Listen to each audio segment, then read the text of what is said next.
Bonjour à tout le monde. L'Autriche est connue pour ses paysages de montagne, ses villages de rêve.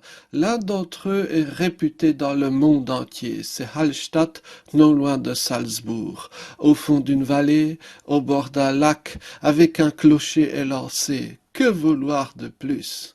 Eh bien justement, tel est le problème. Le flux de touristes est incessant et tous veulent prendre un selfie avec le village en toile de fond depuis un même endroit.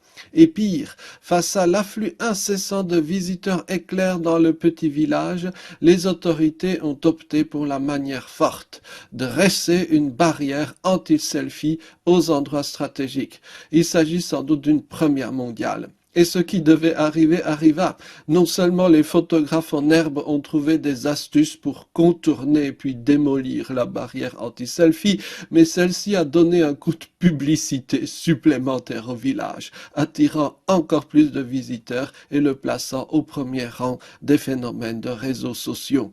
D'après les renseignements que j'ai pu trouver, car non, je n'ai jamais eu la chance ou la malchance de visiter ce village, 99% des visiteurs de Hallstatt y vont non pas en quête d'une quelconque beauté, ni même pour apprendre quelque chose, mais tout simplement car ils ont entendu qu'il fallait s'y rendre pour un selfie. Et le musée local demeure vide toute l'année. Les visiteurs n'auraient guère le temps d'y aller, vu qu'ils ne séjournent sur place que quelques minutes, le temps d'obtenir les clichés requis. Et à vrai dire, le village autrichien de Hallstatt n'est pas le seul endroit qui souffre de la selfie-manie des Occidentaux, très loin de là.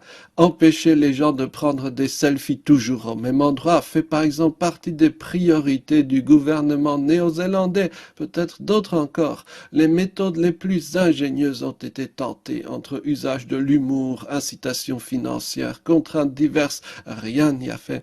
Ne pas avoir fait son selfie à l'endroit où vous savez que d'autres l'ont pris est tout simplement contraire à la dignité humaine la plus fondamentale. Les gens sont prêts à s'endetter, à prendre des risques physiques considérables lorsque l'endroit en question est dangereux ou difficile d'accès, par exemple dans la montagne.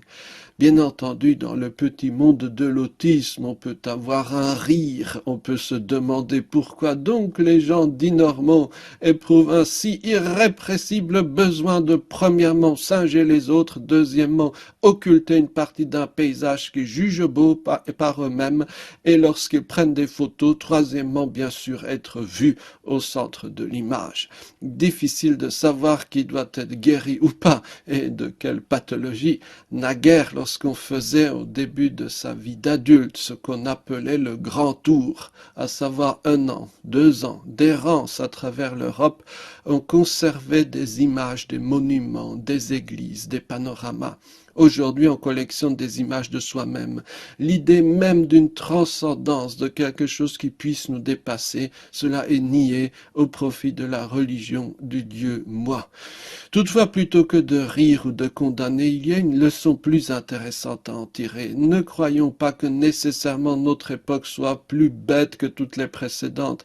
C'est à l'aune d'anecdotes telles que celle du mur anti-selfie de Hallstatt que l'on comprend pourquoi fondamentalement le handicap, la différence humaine existe. Non pas par quelque anomalie biologique, mais précisément car sans les personnes handicapées, l'humanité n'aurait sans doute pas survécu à ces millions d'années de pérégrination sur Terre. L'important sur les selfies de Hallstatt, ce sont les personnes qu'on n'y voit pas. Merci beaucoup, bonne journée.